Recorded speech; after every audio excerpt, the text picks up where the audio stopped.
పశ్చిమ బెంగాల్లో తాజాగా ఇద్దరు వ్యక్తులు నిఫా వైరస్ బారిన పడడం దేశవ్యాప్తంగా ఆందోళనకు దారితీసింది.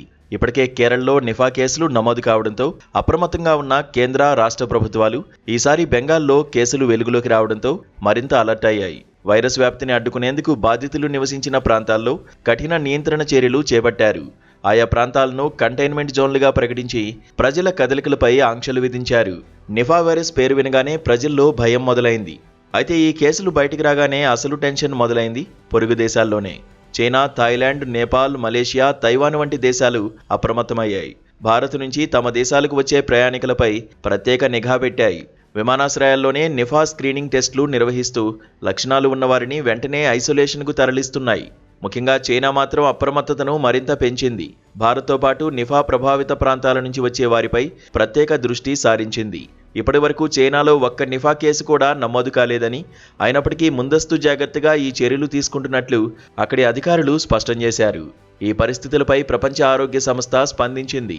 ప్రపంచ దేశాలకు కీలక సూచనలు చేసింది.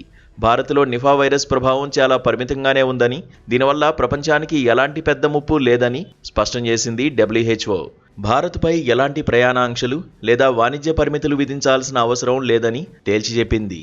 నిఫా వైరస్ ఒకరి నుంచి మరొకరికి వేగంగా వ్యాపిస్తున్నట్లు ఇప్పటివరకు ఎలాంటి ఆధారాలు లేవని WHO వెల్లడించింది.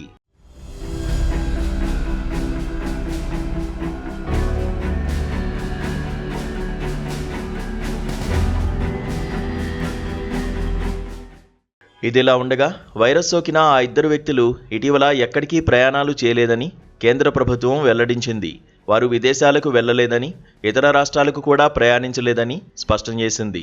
దీంతో ఈ వైరస్ ఇతర రాష్ట్రాలకు లేదా ఇతర దేశాలకు వ్యాపించే అవకాశం దాదాపు లేదని అధికారులు అంచనా వేస్తున్నారు.